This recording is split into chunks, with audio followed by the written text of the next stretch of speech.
शपथ ग्रहण से पहले संघ प्रमुख मोहन भागवत से मिले योगी। 50 मिनट तक गोरखपुर के माधव धाम में चली मुलाकात।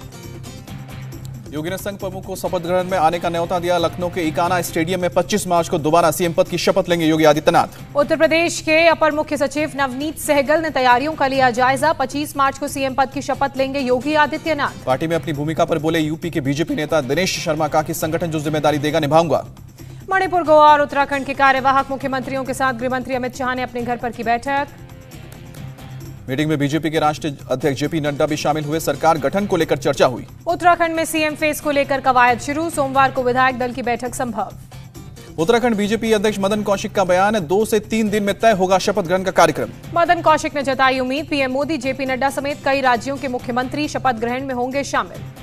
द कश्मीर फाइल्स फिल्म पर सियासत जारी। एसपी सांसद एसटी हसन ने फिल्म पर रोक लगाने की मांग की। एसटी हसन ने कहा, इस फिल्म से समुदायों में नफरत और भेदभाव पैदा हो रहा है, जिसके कारण बिगड़ सकता है देश का माहौल। एक सामाजिक कार्यकर्ता ने राष्ट्रपति को लिखा पत्र, कश्मीरी पंडितों पर अत्याचार की घटनाओं की फिर से जांच के लिए एसआईटी की मांग की। आज लालू यादव की पार्टी आरजेडी में होगा शरद यादव की लोकतांत्रिक जनता दल का विलय। शरद यादव ने 2018 में जेडीयू से बगावत करके लोकतांत्रिक जनता दल से अपनी पार्टी अलग की थी। जम्मू कश्मीर के पुलवामा में आतंकवादियों ने उत्तर प्रदेश के बिजनौर के रहने वाले गैर कश्मीरी मजदूर को मारी गोली। अस्पताल में किया गया भर्ती। पुलवामा के शोपियान में आतंकियों ने सीआरपीएफ कैंप पर फेंका है हैंड ग्रेनेड, 3 जवान घायल। यूक्रेन में रूसी गोलीबारी में मारे गए मेडिकल छात्र नवीन शेखरप्पा का पार्थिव शरीर कल यानी कि सोमवार सुबह 3 बजे बेंगलुरु पहुंचेगा। पार्थिव शरीर को एयरपोर्ट से हावेरी ले जाया जाएगा। खारकी मेडिकल यूनिवर्सिटी में फाइनल ईयर का छात्र नवीन 1 मार्च को मौत हुई थी। राजस्थान के सीएम के बेटे वैभव गहलोत पर एफआईआर दर्ज। टॉयलेट टेंडर दिलाने के नाम पर 6 करोड़ 80 लाख की धोखाधड़ी का आरोप। वैभव गहलोत सहित 14 पर केस। राष्ट्रपति रामनाथ कोविंद आज दिल्ली के नए हेरिटेज पार्क का करेंगे उद्घाटन। मुगल शैली में बनाया गया है पार्क। पुरानी दिल्ली में जामा मस्जिद के पास एक खुली जगह में बनाया गया हेरिटेज पार्क। गंदगी और अतिक्रमण को हटाकर बनाया गया पार्क। कोरोना से मौत पर मुआवजे का दावा करने के लिए 4 हफ्ते की डेडलाइन निर्धारित करने के लिए सुप्रीम कोर्ट में दायर की गई है याचिका। दिल्ली एनसीआर में अभी से गर्मी हुई प्रचंड। आज का अधिकतम तापमान रहेगा 37 डिग्री। दिल्ली के हैदराबाद हाउस में 14वें इंडियन जापान समिट का आयोजन किया गया। दोनों देश के पीएम ने आर्थिक सहयोग बढ़ाने पर बात की। बैठक के बाद बोले पीएम मोदी, भारत में जापान अगले 5 साल में 3.2 लाख करोड़ रुपए इन्वेस्ट करेगा। पीएम मोदी ने कहा कि जापान भारत में सबसे बड़े निवेशकों में से एक है। भारत में काम करने वाली जापानी कंपनियों को मदद करने के लिए हम प्रतिबद्ध हैं। पीएम मोदी ने समृद्धि और साझेदारी को बताया भारत जापान संबंध का आधार। Mumbai Ahmedabad high speed rail corridor पर 1 टीम 1 प्रोजेक्ट के रूप में हो रहा है काम। जापान के पीएम का बयान, बैठक में रूस यूक्रेन युद्ध पर हुई बातचीत। हम दोनों देश मिलकर युद्ध को समाप्त करने की कोशिश करते रहेंगे। जापान के पीएम ने कहा, कई वैश्विक घटनाओं से दुनिया हिल गई है। भारत जापान के घनिष्ठ साझेदारी बहुत जरूरी। चंडीगढ़ में भगवंत मान सरकार की पहली कैबिनेट बैठक। 1 महीने में 25,000 सरकारी नौकरियां निकालने का हुआ फैसला।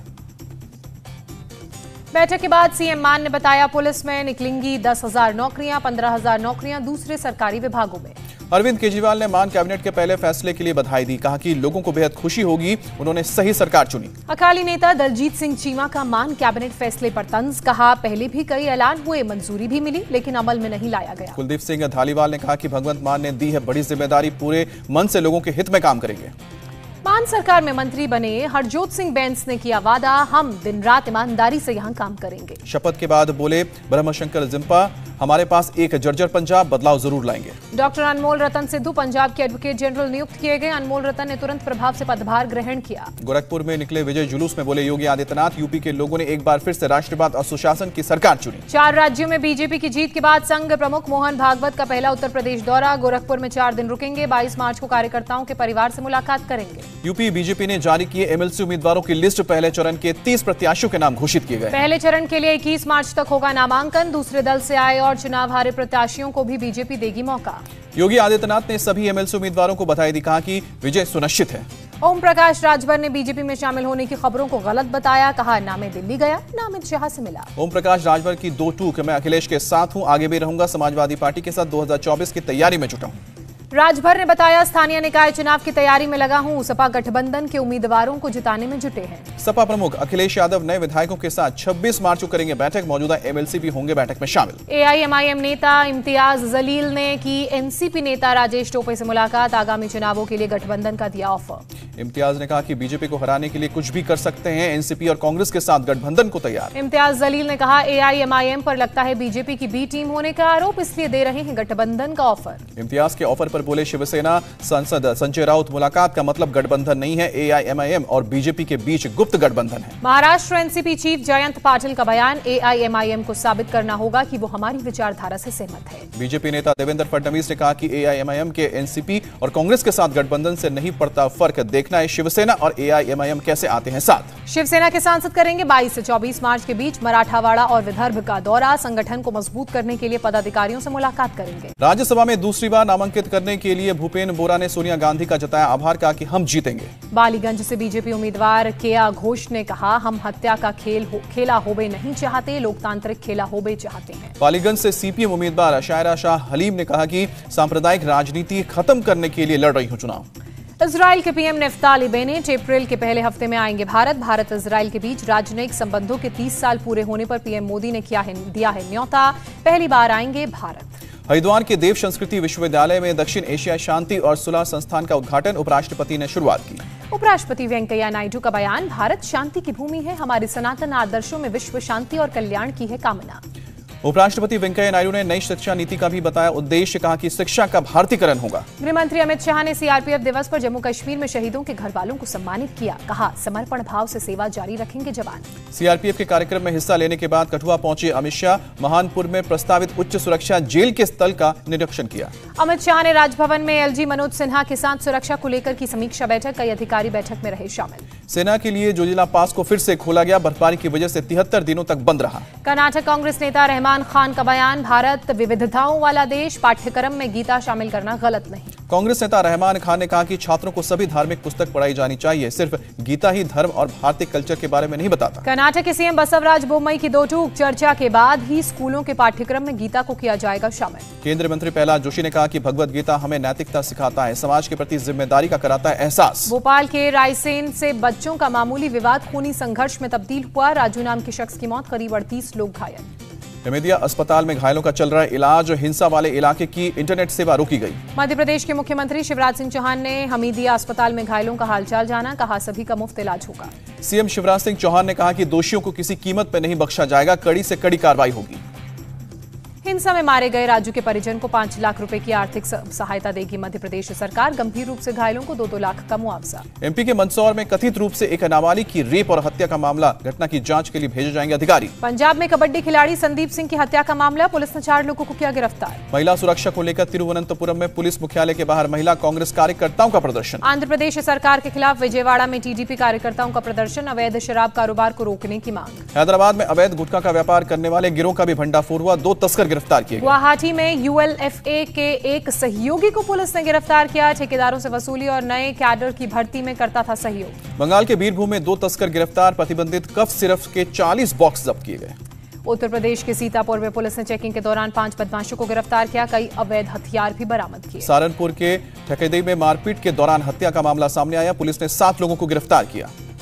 उत्तर प्रदेश के शामली में 2 गुटों में हिंसक झड़प मामले में 26 लोग गिरफ्तार, लाठी डंडे और रॉड बरामद। मुंबई के डीसीपी सौरभ त्रिपाठी ने लखनऊ में भिजवाई हवाला से रकम, अगड़िया केस में सीआईयू का सनसनीखेज खुलासा। नासिक के इगतपुरी में तेंदुए ने 55 साल के शख्स की जान ली, शख्स के परिजन को 15 लाख रुपए मुआवजा देगी सरकार। नासिक में फॉरेस्ट विभाग ने लोगों से घर के दरवाजे बंद रखने की अपील की, कहा कि रात में इधर उधर ना घूमें। पुणे के कसूरडी गांव में एक फैक्ट्री में लगी आग, दमकल की 6 गाड़ियों ने आग पर पाया काबू। बिहार में पुलिस कस्टडी में मौत पर हंगामा, बेतिया में ग्रामीणों ने थाना फूंका। ग्रामीणों ने पुलिस वालों को दौड़ा दौड़ा कर पीटा, हवलदार की मौत, 10 से ज्यादा जवान घायल।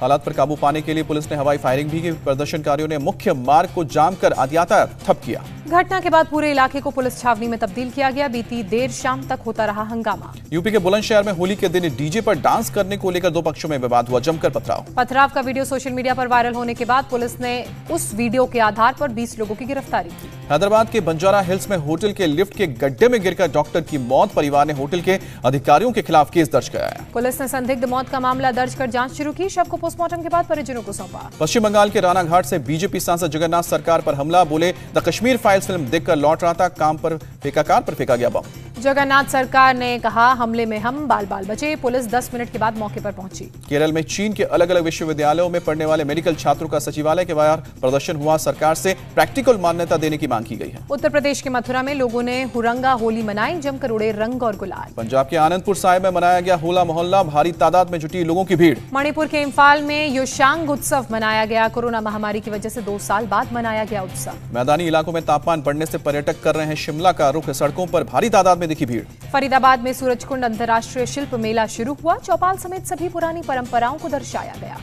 दक्षिण कश्मीर के अनंतनाग के प्रसिद्ध सूफी दरगाह में सूफी संगीत कार्यक्रम का आयोजन किया गया। लोगों ने लुत्फ उठाया। जयपुर के रहने वाले एक शख्स ने सिंगापुर में नौकरी छोड़कर जैविक खेती की शुरुआत की। बोले बाजार में अच्छा पैसा मिलता है। साउथ कोरिया में 3 दिन में कोरोना के 14 लाख के सामने आए हैं। भारत में भी चौथी लहर की आशंका। चीन, साउथ कोरिया और यूरोपीय देशों में बढ़ रहे कोरोना संक्रमण को लेकर केंद्र ने महाराष्ट्र सरकार को चिट्ठी लिखकर आगाह किया। महाराष्ट्र के स्वास्थ्य मंत्री राजेश टोपे का बयान। कोरोना को लेकर सभी जिलाधिकारियों को जरूरी कदम उठाने को कहा गया। मशहूर वायरोलॉजिस्ट डॉक्टर जैकब जान का बयान। भारत में चौथी लहर की आशंका कम, लेकिन सतर्क रहने की जरूरत। तमिलनाडु में कोरोना के 58 नए केस सामने आए हैं। बीते 24 घंटे में 118 मरीज ठीक हुए, 1 की मौत नहीं। कर्नाटक में कोरोना के 173 नए मामले। पिछले 24 घंटे में 153 मरीज रिकवर हुए, 2 ने जान गंवाई। मुंबई में कोरोना के 29 नए केस मिले हैं। बीते 24 घंटे में किसी की मौत नहीं है। सक्रिय मामले 315। केरल में कोरोना के 719 नए मामले सामने आए। बीते 24 घंटे में 5 लोगों ने जान गंवाई, 915 मरीज रिकवर हुए।